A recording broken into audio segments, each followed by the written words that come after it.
ଜୟ ଜଗନ୍ନାଥ ସାଙ୍ଗମାନେ ସମସ୍ତଙ୍କୁ ଶୁଭ ସକାଳ। ଆଜି ହେଉଛି ଜାଗର। ମୁଁ ମଧ୍ୟ ମୋ ଡ୍ୟୁଟି ଆଜି ଛୁଟି କରିଦେଇଛି, କାରଣ ଆଜି ଆମ ଗାଁ ମନ୍ଦିରଟି ଟିକେ ଯାତ୍ରା ହେବାର ଅଛି। ସକାଳୁ ସକାଳୁ ମନ୍ଦିରଟି ପହଞ୍ଚିଲା ପରେ ଜଣାପଡ଼ିଲା ସଂକୀର୍ତ୍ତନ ଏବେ ଆରମ୍ଭ ହୋଇଗଲାଣି। ମୁଁ ଏପର୍ଯ୍ୟନ୍ତ ଗାଧୋଇନି। ମୁଁ ସାଙ୍ଗେ ସାଙ୍ଗେ ବାହାରି ପଡ଼ିଥିଲି ଆମର ଗାଧୋଇବା ପାଇଁ ନଈକି। ନଈକି ଯିବା ବାଟରେ ମୋ ସାଙ୍ଗ ପିଲା ମଧ୍ୟ ମୋ ସହିତ ଦେଖା ଯାଇଥିଲେ। ଆମେ ସମସ୍ତେ ମିଶିକି ବର୍ତ୍ତମାନ ନଈକି ଚାଲିଲୁ ଗାଧୋଇବା ପାଇଁ। ନଈରେ ଗାଧୋଇବାକୁ ପହଞ୍ଚିଲା ବେଳକୁ ଦେଖିଲୁ ନଈର ଆରପଟେ ଥିବା ଭାଡ଼ିଠି ଆମ ପିଲା ଆଉ କିଛି ବସିକି ଖଟି କରୁଛନ୍ତି, ଯେଉଁମାନେ କି ଜାଗର କରିଛନ୍ତି। ତାଙ୍କୁ ଟିକେ ଚିଡ଼ାଇବା ପାଇଁ ଆମେ ସମସ୍ତେ ସାଙ୍ଗେ ସାଙ୍ଗେ ଗୋଟେ କୋଲ୍ଡ ଡ୍ରିଙ୍କସର ପାର୍ଟି କରିଥିଲୁ। ସେମାନେ ତ ଜାଗର କରିଛନ୍ତି, ସେମାନେ ତ କୋଲ୍ଡ ଡ୍ରିଙ୍କସ ପିଇବେ ନାହିଁ। ତାଙ୍କୁ ଟିକେ ଦେଖେଇକି ଆମେ ସମସ୍ତେ ତାଙ୍କ ଆଗରେ କୋଲ୍ଡ ଡ୍ରିଙ୍କସ ପିଇଥିଲୁ। କୋଲ୍ଡ ଡ୍ରିଙ୍କସ ପିଆ ପିଇ ସରିଲା ପରେ ଆମେ ସମସ୍ତେ ଟିକେ ଖଟି ମଜା କରିକି ବସି ପଡ଼ିଥିଲୁ। ଗାଁ ପିଲା ଜାଣିଥିବେ ଆପଣମାନେ, ଗାଁରେ ରହିଲେ କେମିତି ସବୁ ଥଟ୍ଟା ମଜା ହୁଏ। ତାପରେ ଲେଟ୍ ହେଇଯାଇଥିଲା, ଆମେ ସମସ୍ତେ ବର୍ତ୍ତମାନ ବାହାରି ଯାଇଥିଲୁ ଗାଧୋଇବା ପାଇଁ। ଆମର ଲେଟ୍ ନକରି ମୁଁ ମଧ୍ୟ ପଳେଇ ଆସିଥିଲି ଗାଧୋଇବା ପାଇଁ। ଗାଧୁଆଗାଧି କରିକି ଜଲ୍ଦି ଜଲ୍ଦି ଘରକୁ ଚାଲନ୍ତୁ ଯିବା। ଆଉ କ'ଣ ହେଉଛି ଦେଖିବା। ସାଙ୍ଗମାନେ ଆଜି ଜାଗର, ଆଉ ଘରେ ଆଜି ଆମର ଅରୁଆ, ତା ସହିତ ଟିକେ ଡାଲମା ଆଉ ଖଟା ହେଇଛି। ବୋଉ ଆଜି ଖାଇବନି, ସେ ଜାଗର ଉପାସ କରିଛି। ମୋର ତ ଉପାସ କିଛି ନାହିଁ, ଆଉ ଆଜି ଡ୍ୟୁଟି ବି ନାହିଁ, ଏବେ ଲେଟ୍ରେ ଖାଉଛି। ଚାଲନ୍ତୁ ଆଜି ସନ୍ଧ୍ୟାବେଳେ ଆମ ଗାଁ ମନ୍ଦିର ଆଡ଼େ ଟିକେ ଯିବା। କ'ଣ ହେଉଛି ମନ୍ଦିରଟି ଆପଣଙ୍କୁ ଦେଖେଇବି ଆଉ।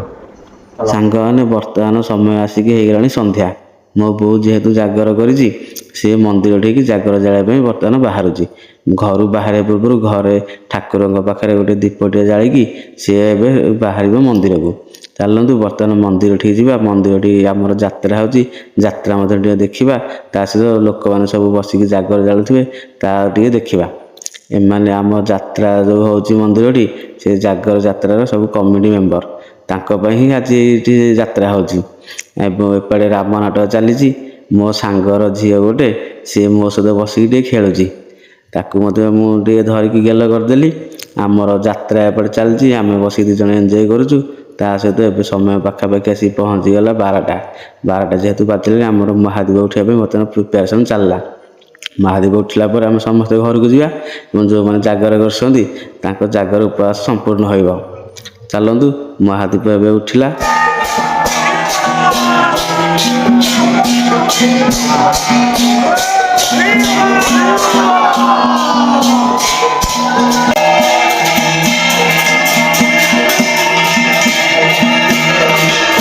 ସାଙ୍ଗମାନେ ବର୍ତ୍ତମାନ ମହାଦୀପ ଉଠିଗଲା।